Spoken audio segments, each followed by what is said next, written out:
김병준 민주당 최고위원 함께합니다. 안녕하십니까? 네, 안녕하세요. 반갑습니다. 아, 너무 더워요. 네, 아, 박수 저희가 너무 힘내고 시원하게 네. 좀 힘내라고. 그러니까 네, 박수를 좀 보내주시고 방송을 네. 이어가도록 하겠습니다. 네. 자, 참 지금 새 특검이 함께 열심히 좀 일을 하고 있는 그런 네. 상황인데요. 어제 보니까 김건희 특검팀에서 윤상현 의원 압수수색을 네. 했습니다. 네. 압수수색 이후에 아마 이걸 여러 가지로 다 조사하고 분석한 다음에 영장 청구 여부 이런 것도 검토를 하고 실행하게 될 텐데 특검에서 구속영장을 청구한답니까? 체포동의안 이게 지금 나오는 거 아니겠습니까? 네, 네, 국회로 그렇죠. 넘어오게 될 텐데 네. 민주당의 입장은 어떻게 봐야 될까요?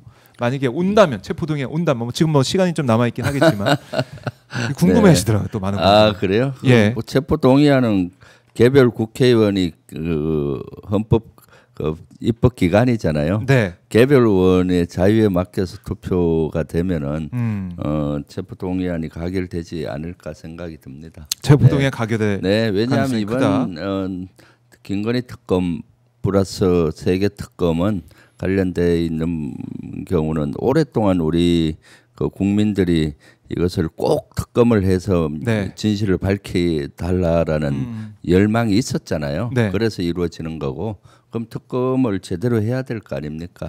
그럼 이제 체포동의안이 넘어오면은 그것이 개별 의원들의 의견에 의해서 될 거라고 보고 있고요. 네. 그리고 또 지금 국민의힘에 제가 알기로 한 60여 분 가까이가 서명했었잖아요. 맞아요. 불체포 특검 포기하겠다는 예. 서명을 한 22대 들어오면서인지 아니면 그 전이었는지 아마 재작년 정도. 네, 서명한 적이 있거든요. 네. 그 안에 해당 의원들이 있다면 본인들이 뭐라고 얘기할지 모르겠네요. 네. 아, 그렇네. 네, 예. 윤상현 의원도 거기 이름 네. 올렸다라고 하는 거 아니겠습니까? 네, 그 명단을 제가 다 못 봤는데 네, 불체포 오늘 포기각서 아마 한준호 오늘 최고위원이 아침에 그걸 최고위에서 발표하더라고요. 아, 예. 서명한 거 하고 네. 그 세부 내용 속에 뭐 윤상현 의원이나 있는지 제가 좀 더 확인해봐야 될 것 같습니다. 네. 어쨌든 이 체포 동의안이 넘어오게 된다면 네. 민주당 내부에서는 여기에 대해서 뭐 체포해야 네. 된다 동의를 해줄 가능성이 네. 크고 그 전에 불체포 특권 포기각서를 쓴 네. 그런 네. 의원들 특히 이제 네. 윤상현 의원도 들어가 있는 걸로 지금 저희가 이제 파악을 하고 있는데 네. 네. 그렇게 되면은 바로 이제 체포가 돼서 구속될 네. 상황 갈 수 있다. 그렇게 볼 수도 있겠네요. 네, 저희가 그렇죠. 지켜봐야겠습니다. 지금 이거 말고도 뭐 지금 김건희 특검 특히 명태균과 관련해서는 네. 많은 국민의힘 의원 현직 의원들이 관련이 됐다는 의혹들이 많았잖아요. 네. 그래서 김건희 특검이 가시화되면은 이런 일이 많이 일어나지 않을까 더 싶습니다. 일어나지 않을까 네, 싶다. 네, 네, 자, 지금 뭐 현장 소통관 모습을 보니까 황명선 네. 의원이 최고위원 출마 기자회견을 하고 있는 상황인데, 네, 오늘 한다고 했는데 네, 오늘 여러 이제 의원들과 함께 하고 네. 있는데요. 네, 김명주 우리 최고위원께 보시기에 네, 황명선 의원이 최고위원으로 이제 들어오는 상황이 됐는데 네. 어떤 평가 좀 하고 계십니까? 궁금하네요. 아예 황명선 의원 네. 아주 훌륭합니다. 사실은 논산시장을 여러 번 했고요. 네. 지자체장도 아주 잘한 걸로 알고 있고, 아, 그리고 지금 우리 당에 초선으로 오셔갖고 조직 부총장을 맡으면서 예, 사실 지난 보궐선거들 있지 않습니까?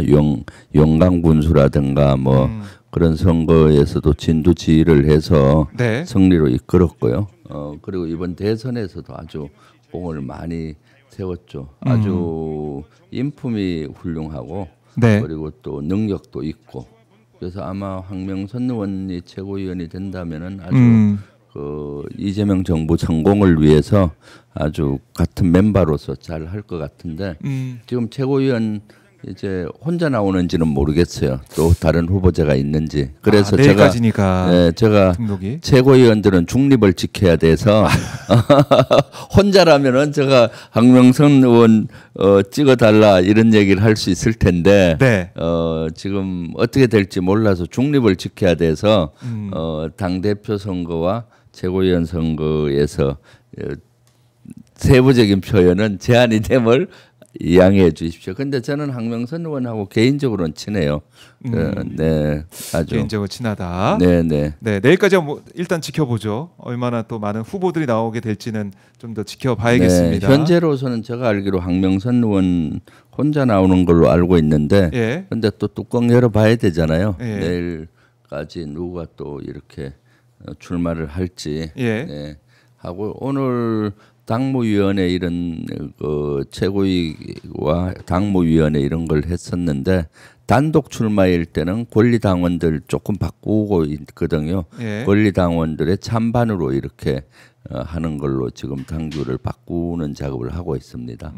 네, 알겠습니다. 오늘 황명선 의원 최고위원 출마 기자회견 현장까지 여러분과 좀 잠깐 짚어봤고요. 오늘 많은 분들이 관심 가지고 있는 현장은 바로 윤석열에 대한 구속영장 실질 심사 네. 이건데 오늘 오후 2시 15분에 열리게 됩니다. 네. 자, 어떻게 좀 예상하십니까? 구속될까요? 구속된다고 봐야죠. 왜냐하면은 지금 사실 지기현 판사가 참 엉터리로 그때 풀어줬지 않습니까? 네. 그리고 마치 감옥을 탈옥하듯이 그렇게 했는데 내란 수계가 진짜 반바지를 입고 쓰리빠 신고 유유자적하는 모습 이것은 있을 수 없는 거죠. 국민들의 공분을 사고 있지 않습니까? 그렇기 네. 때문에 오늘은 꼭 구속이 될 걸로 저는 확신을 하고 있고요. 네. 재판부도 그런 것들을 잘 알리라고 봅니다. 오늘 제기됐던 여러 가지들은 구속 사유에 충분하다고 저는 보여지고 있거든요. 네. 그동안 진짜로 이 윤석열 내란 수계와 그 변호인단은 법꾸라지 형태로 여러 가지 수사를 방해해 왔던 것이 사실이고요.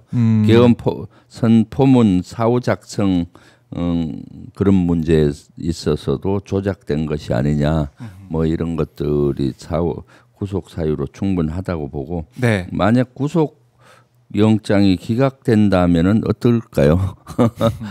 그렇네요. 네, 상상이 가지 않지 않습니까? 밑에 이제 김용현 이 노상원 네. 여인영 이런 사람들은 다 재구속이 됐어요. 네, 네. 풀려나지 않았는데 네. 지금 3월부터 지금까지 풀려나 있는 윤석열 네.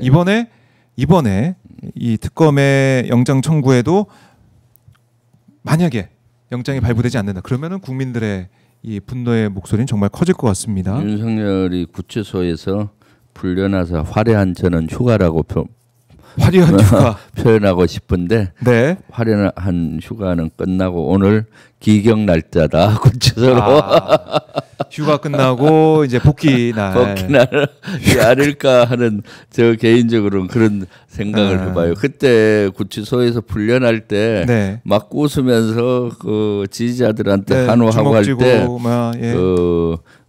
첫 휴가 나오는 사람 같이 막 그런 폼이었거든요. 예. 그래서 오늘은 아마 표정이 아주 굳어 있을 것 같고.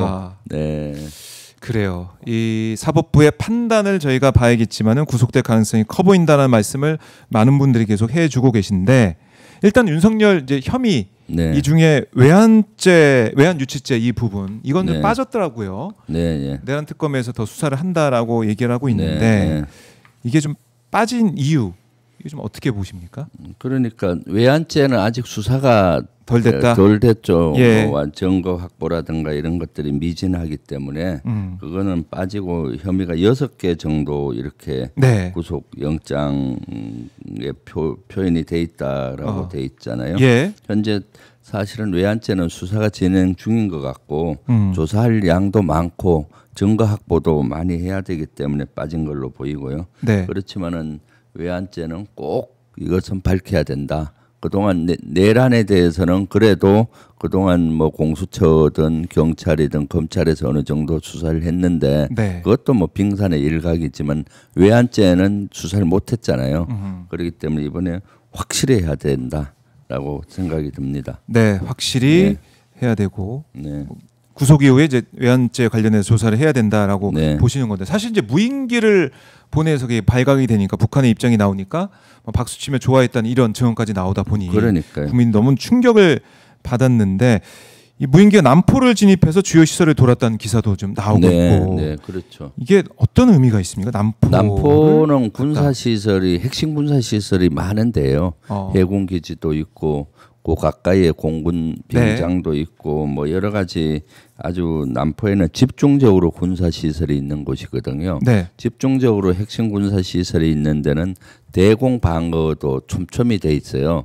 거기에 전투기라든가 또는 무인기 같은 게 오면 탐지하고 격추시킬 수 있는 대공 시스템을 잘 갖추고 있잖아요. 네. 그래서 여기에 무인기를 11월 달에 보낸 걸로 지금 거기 관련된 부대원들이 증언을 하고 있는 걸로 알고 있는데 네. 그러면 여기를 하게 되면 어떻게 되겠습니까? 실제 추락될 거 아니에요. 그리고 공격을 할 거 무인기가 남포를 침투하면은 그럼 거기에 대한 보복으로 북한 군부에서 우리 대한민국을 향해서 대응적 도발을 하겠죠. 그러면은 이제 국지전으로 전환될 확률이 많고 국지전이 되면은 이제 확전으로 이렇게 돼서 계엄 선포 요건, 비상계엄 선포 요건이 되잖아요. 네. 비상계엄 선포는 전시나 사변, 전쟁과 비슷한 사변, 이에 준하는 비상사태니까 다 북한 도발이 주가 되는 거예요. 그래서 전쟁을 유치하려고 한 것이 아니냐라는 의심을 받고 있는 거고요. 네. 평양에 1차적으로 보냈는데 북한에서 수사적 위협을 주로 하고 실질적인 대응을 잘 하지 않았잖아요. 말로만 위협을 하고 그래서 남포를 다시 했는데 네. 남포에서도 제대로 된 반응을 하지 않은 것 같아요. 북한이. 이때 아마 그것이 천운이죠. 북한은 이미 이 당시는 러시아와 우크라이나 전쟁 중이었고 북한은 러시아에 탄약이라든가 무기를 수출하고 있었고 북한이 파병 준비를 하고 있었잖아요. 10,000명 가까이. 그렇죠. 10,000명이면 엄청난 병력이거든요. 네. 그럼 북한 입장에서도 안보에 공백이 생긴다고 본인들이 판단할 거예요. 그럼 두 개 전선을 유지하기가 어렵지 않습니까? 네. 그러다 보니까 윤석열 정권에서 평양에 무인기 보내고 네. 남포에 무인기 보내고 이렇게 했는데도 불구하고 제대로 된 대응을 하지 않은 거죠. 그것이 우리로서는 천운이었죠. 만약 북한이 강한 대응을 해서 우리 지역에 포격 도발을 했다든가 어떤 대응을 했으면은 네. 전쟁까지는 안 가더라도 국지전은 일어나잖아요. 그럼 충분히 이제 비상계엄의 여건이 조성이 되는 거고 비상계엄이 이런 상황에서 그 발령이 되면은 우리 군은 거기에 대해서 항명할 수가 없어요. 대명분이 축적돼 있기 때문에 그렇죠. 그럼 일사불란하게 작전이 이루어졌을 거고 예. 그런 끔찍한 상황으로 갈 뻔했죠. 윤석열의 장기 집권. 또 박정우 그렇게 됐다면 박정우 기자와 저는 네. 여기에 안 있고 서해에 수장됐을 수도 있다. 아찔한 상황인데 네. 우리만 그런 게 아니라 저 뒤에 앉아 있는 뭐 김윤상 부장님이나 PD님들도 다 수장될 뻔했죠. 오마이 TV가 누구보다도 윤석열 정권의 폭정과 맞서 싸운 유튜브 TV잖아요. 예. 네네. 참 아찔한 상황이고 네. 이걸 이 소리 나는 이 무인기를 그러니까 사실은 군사용으로 쓰지 못하는 이런 무인기를 보내가지고 이렇게 발각되는 이런 상황을 좋아하는 윤석열, 김용현 그 모습까지 우리가 알게 됐는데 지금 부대원들에게 격려금을 줬다. 평양 무인기 침투작전 참여 부대원들의 그쪽에 그렇죠. 격려금을 줬다라는 얘기도 저희가 들었습니다. 네. 이거 어떤 의미가 있습니까? 그러니까 그때 작전 평양에 무인기를 띄운 날이죠. 그날 김용현 전 국방부 장관이 드론 사령부에 격려금 300만 원을 준 걸로 나와 있어요. 예. 그리고 그날 5개 사령부를 줬더라고요. 제가 확인해 보니까 연합사하고 그다음에 이제 공군 작전 사령부, 합참의 작전본부, 네. 그다음에 지상작전사령부. 북한에 무인기를 띄우면은 무인기를 탐지하는 부대들이에요. 탐지하고 그것에 대응하는 부대야. 지상작전사령부는 전방 군단 지역을 통과할 거 아니에요. 네. 그럼 지상작전사령부는 꼭 알아야 되는 거고 합참작전본부도 알아야 되는 것이고요. 네. 공군작전사령부에서는 공군 레이더가 소형 무인기까지 탐지가 가능하거든요. 탐지하면 또 대응할 거 아니에요. 연합사도 한미 전력을 운용하지 않습니까? 탐지 장비를. 그러니까 그렇죠. 그날 미리 그런 걸 알려주고 통상 이제 경력금을 언제 주는가 하면은 중요한 훈련 같은 걸 보고 받을 때 앞으로 훈련 그래 경력금 주면서 저 훈련 잘해달라 하기도 네. 하고 그 다음에 이제 훈련 중간에 국방부 장관이 부대를 방문했을 때 고생한다고 주는 거예요. 그래서 이번에 준 거는 제가 군생활 경험으로 보면은 아마 이날 그 들어온 사령관한테 보고를 받았을 거예요. 비하기로 받았든 뭐 하상으로 받았든 받고 오늘 작전합니다. 네. 이제 고생한다. 내가 경력금 좀 보낼 테니까 그 장병들 격려 좀 해라. 이렇게 했을 확률이 높다. 그래서 경력금 준 것도 이거 평양에 무인기 보낸 거와 무관하지 않을 것 같다. 그래서 특검에서는 내란 특검에서는 이걸 조사해야 된다라고 보여져요. 네. 네, 그렇네요. 이 왜 하필 이 시점에 이 경력금을 줬느냐? 네, 네. 이걸 따져봐야 된다라는 거고 지금 속보가 들어왔는데요. 예. 이명현 특검, 그러니까 최상병 특검, 박정훈 대령 항명 사건 항소 취하 결정을 내렸네요. 아, 잘했네요. 네, 박정훈 전 네. 단장의 판단이 적법했다. 네. 집단 항명 수개 기소는 공소권 남용이다라고 특검에서는 네. 판단했습니다. 아, 잘했습니다. 네, 뭐 지금 박정훈 잡히기죠. 대령은 군사법원 1심에서 무죄가 무죄가 났어요. 그런데 검찰에서 항소를 했잖아요. 네. 그래서 2심을 재판이 진행 중인데 그런 공소 유지를 군 검찰에서 하다가 내란 특검으로 이제 전환이 된 거예요. 네. 그래서 내란 특검에서 이제 항소 포기를 한 거지 않습니까? 아주 잘한 것 같고요. 그럼 이제 박정훈 대령 같은 경우는 이제 무죄가 완전히 된 거예요. 확정이. 그럼 이제 비정상의 정상화가 필요합니다. 왜냐하면 그 보직을 군사 경찰인 박정훈 대령에게 제대로 그 해당되는 보직을 줘야 돼요. 그동안 보직 안 주고 한 1년 반 있다가 몇 개월 전에 준 보직이 인사 무슨 처장인가 뭐 그런 자리를 줬어요. 군사 경찰이 가는 자리가 아니에요. 일반 보병 인사 직능에 있는 사람이 간 자리니까 자기 능력을 발휘를 못 하잖아요. 그렇네요. 이제는 완전히 무죄가 됐으니 저는 박정훈 대령을 이제 군사 경찰 하는 자리로 다시 정상화 시켜야 된다. 예를 들면은 해병대에 뭐 수사단장을 다시 준다든가, 네. 아니면은 뭐 진급을 시켜서 국방부에 조사본부 있어요. 거기 네. 군사 경찰이 가는 자리거든요. 그렇죠. 그런데 임무를 준다든가, 아니면 해군 본부에도 갈 수가 있어요. 해병대는 네. 그런 수사하는 자리에 보직을 줘야 된다라고 생각하고 있고요. 지금 국방부 차관이 바뀌었지 않습니까? 이두희 차관으로 네. 현재 이재명 정부에서 임명한 차관이 갔으니 청문회가 끝나지 않더라도 지금 국방부 장관 청문회가 다음 주에 있잖아요. 네. 그 전이라도 비정상의 정상화가 필요하다라는 생각을 하고 있습니다. 그래요. 그것은 박정훈 대령에게 제대로 된 보직을 부여해야 된다라는 거죠. 그러게 말입니다. 아니 네. 진짜 보면은 지금 박정훈 전 대령의 그 동안의 모습을 네. 쭉 보면 얼마나 많은 분들께서 너무 안타까우시고 네. 응원하셨습니까? 이제 항소 취하 결정, 그래서 이제 무죄가 확정됐다는 소식에 많은 분들도 기뻐하고 계시고 네. 정말 이제는 자기 자리에 돌아가서 네. 우리 국민들을 위해서 또 군을 위해서 열심히 이제 일해주길 바란다 이런 마음을 가지실 것 같아요. 네. 네. 근데 그런 가운데 특검에서는 지금 VIP 경로설에 대해 본격적으로 조사를 하고 있는 것 같은데 네. 김기현 전 그렇죠. 사령관 조사 받았는데 사실 뭐 혐의를 부인하고 있다 이런 얘기도 좀 나오고 있고 네. 이거 어떻게 수사가 좀 진행이 될까요? 어떻게 보십니까?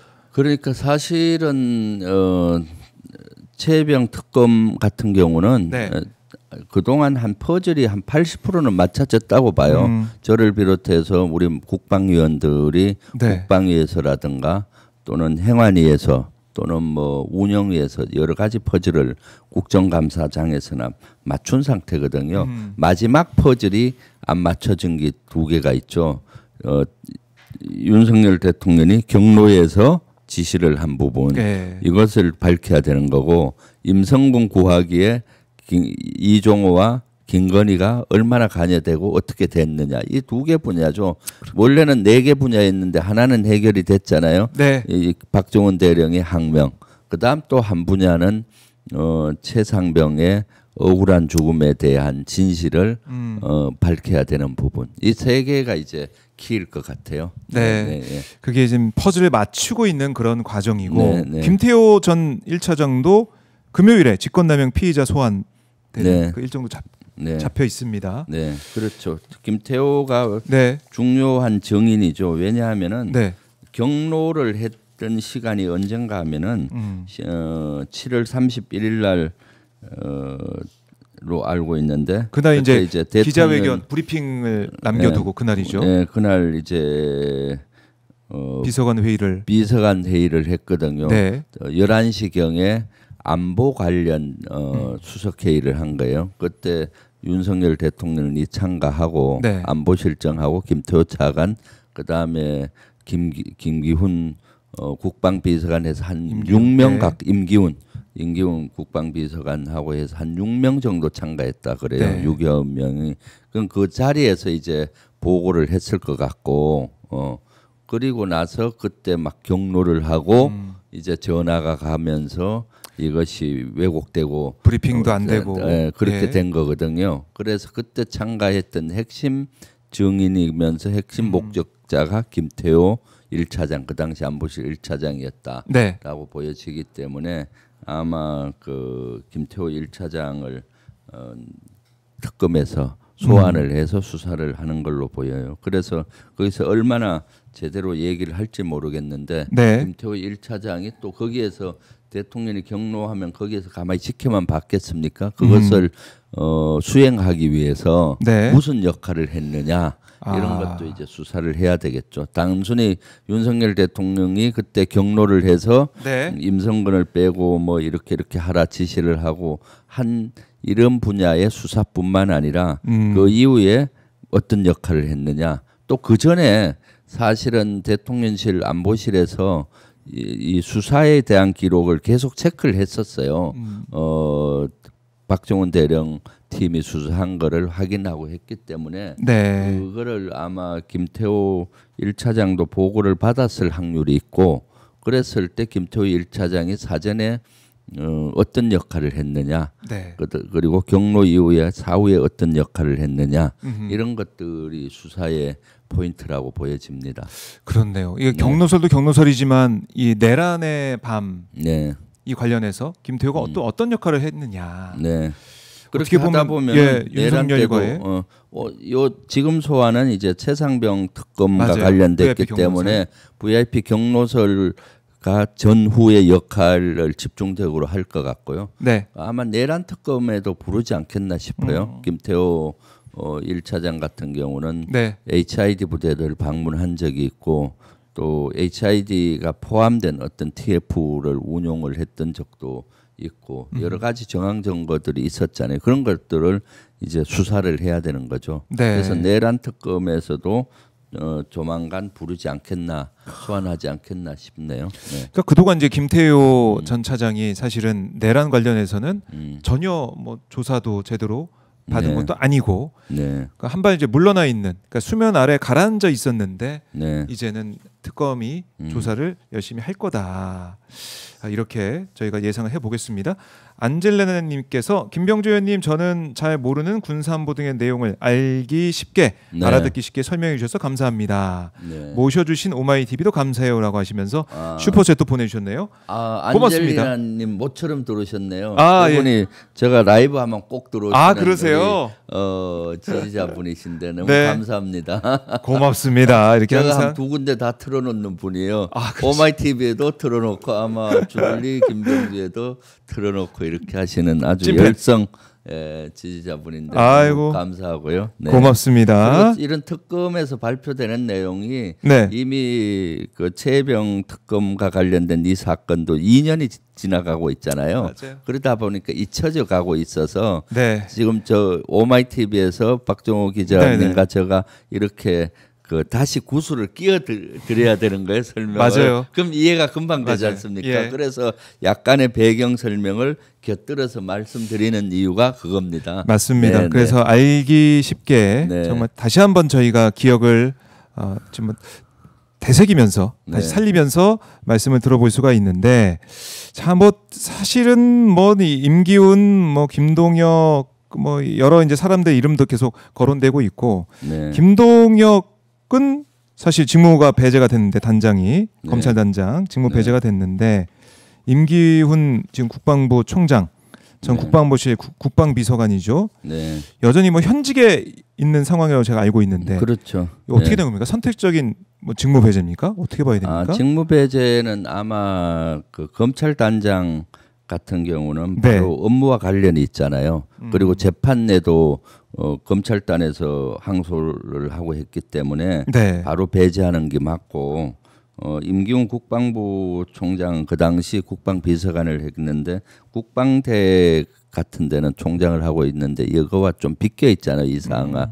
그래서 실제 그래서 아마 업무 배제는 안 시킨 것 같아요. 그래서 조사를 하면서 어느 정도 기소가 된다든가 네. 이렇게 되면 이제 업무 배제를 시키는 걸로 보여요. 그래서 좀 본다. 업무 배제는 사실 군에서는 통상 기소가 되면 배제를 해요. 네. 기소가 되기 전까지는 무죄 추정의 원칙에 의해서 네. 사실 배제하기 어려운데, 그럼에도 불구하고 핵심적으로 증거를 인멸한다든가 네. 또는 지위에 문제가 되면 바로 배제를 하거든요. 아. 네, 그런데 이제 임기웅은 국방대는 요거와 좀 관련이 없잖아요. 그렇기 때문에 배제를 안 시킨 것 같고, 검찰단장만 이제 했는데, 사실 이 관련자들이 대부분이 최혜병 사건과 관련된 관련자들은 대다수 진급을 해서 지금 보직을 하고 있어요. 그래서 이 인원들을 다 조사를 해야 되는 거죠. 예를 들면은 네. 그 당시 국방부 장관 군사보좌관도 중간에서 전화를 많이 했잖아요. 맞아요. 그 이종섭 장관 군사보좌관 하던 박진희 그 당시 군사보좌관은 진급해서 지금 56사단장을 하고 있고, 그 다음에 당시 해병대 그 부사령관도 지금 역할을 했거든요. 해병대 사령관 있고 그 밑에 부사령관은 이종섭 국방부 장관한테 7월 31일 날 기자회견 하기 전에 다시 불려가서 뭐 이렇게 이종섭이 지시한, 그때 한 4가지로 얘기하던데 4가지를 받아 적어서 전달했던 인원이에요. 그래서 예를 들면 거기에 뭐 여러 가지 내용들이 있었는데 인원도 관련자잖아요, 실제. 그렇죠. 그런데도 불구하고 진급을 해서 해병 2사단장을 하고 있고, 그리고 당시 해병대 사령부의 참모장도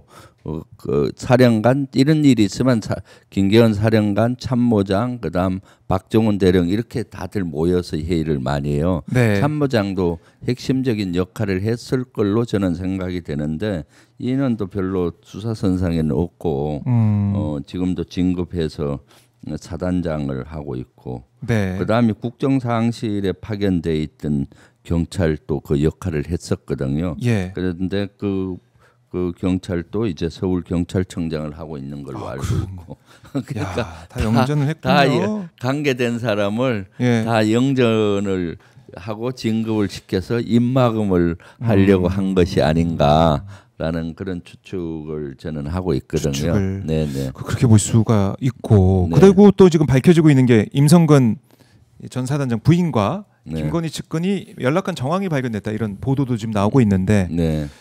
임성근 부인의 휴대전화 통화 내역에서 발견됐다라는 거 아니겠습니까? 그렇죠. 이것도 참 눈여겨봐야 됩니다. 그러니까 네. 왜 V 경로, 그러니까 VIP 경로, 윤석열 경로가 있었냐? 그러니까 뒤에 누가 있었냐?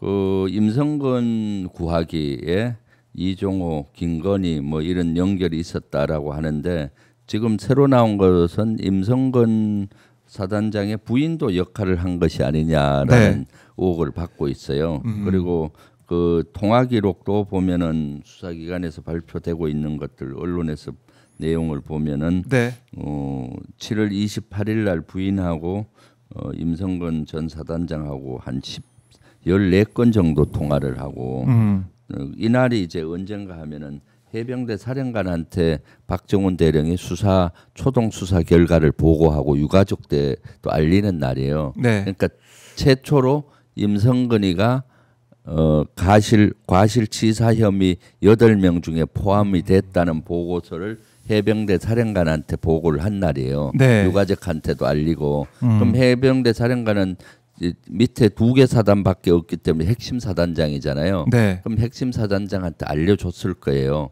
가실치사 혐의로 있다. 그래서 그 사단장의 그 거취를 어떻게 해야 되느냐 이런 상의도 했던 걸로 저는 알고 있거든요. 네. 그럼 그때 이제 초기에 임성근 사단장이 그만두겠다고 한 적이 있어요. 해병대 사령관이 저한테도 31일 날 얘기를 했었거든요. 네. 이렇게 해서 임성근이가 과실치사 혐의가 있기 때문에 본인은 사단장을 그만둔다 책임을 지고 한다고 했습니다라고 저한테 알려온 적이 있었어요. 그날 왜냐하면 7월 31일 날 원래 기자 브리핑도 하고 국회에도 보고하는 날이어서 네. 아침에 김기한 사령관이 제가 국방위 간사니까 전화를 해서 해병대 부사단장 사령관하고 수사팀을 보내서 보고를 드리겠습니다. 했더니 네. 제가 물었거든요. 어떻게 됐냐 핵심을 했더니 임성근 사단장은 과실치사 혐의로 경찰에 넘기려고 합니다. 그리고 임성근 사단장은 그만두겠다고 책임을 주고 그만두겠다고 지금 수순을 밟고 있습니다. 했으니까 이날이 28일이에요.